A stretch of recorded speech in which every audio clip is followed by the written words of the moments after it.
Death at Gallows Green. Chapter 3. To die, to sleep perchance to dream, aye, there's the rub. For in that sleep of death what dreams may come, when we have shuffled off this mortal coil, must give us pause. William Shakespeare, Hamlet, Act 3, First Part. Police Constable Edward Lakin stood at the foot of MacGregor's garden, his hands in his pockets, staring bleakly down at the cold, still form of his friend and colleague, Sergeant Arthur Oliver. "Dead," said Lawrence, the footman at Marston Manor, who had discovered the body and summoned Edward.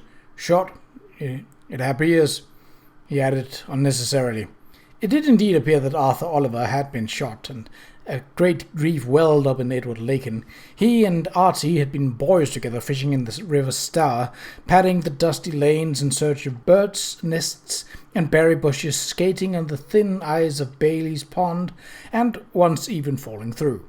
He might have drowned that winter afternoon if Archie had not crawled out and pulled him to safety with a willow branch. A passage from Hamlet came into his mind, a passage he had once got by heart, playing Hamlet to Archie's lairds in a parish theatrical. And now Archie lay on his side in a bramble thicket, eyes open, staring upward in the sleep of death, dreaming who knew what dreams, the navy serge of his uniform jacket thickly matted with cold, dark blood. With an effort, Edward pulled his gaze from the dead eyes and looked up. MacGregor, whose garden this was, served as an assistant gamekeeper on the Marston estate. His cottage was some distance away, beyond the apple trees.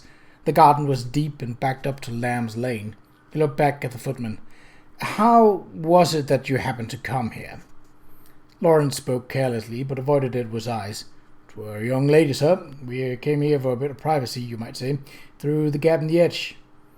He became defiant. "I'll take my affidavit as the truth." Edward pulled out his notebook, the young lady's name. Edward looked up, eyes wide, and his tone suddenly changed. "Oh, no, sir, please. I promised. Miss Pratt would be most ferocious to her." He stopped, conscious that he'd said too much.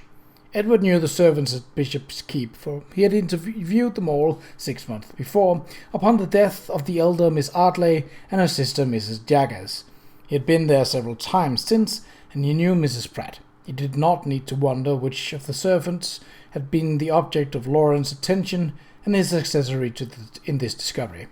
"Amelia, I suppose," he said. Lawrence sighed and resigned. "I'll be as circumspect as possible in my inquiry," Edward said.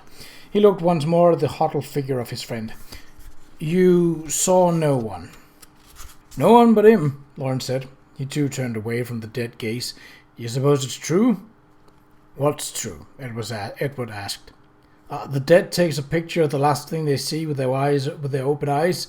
It is mayhap he took a picture of the one who killed him."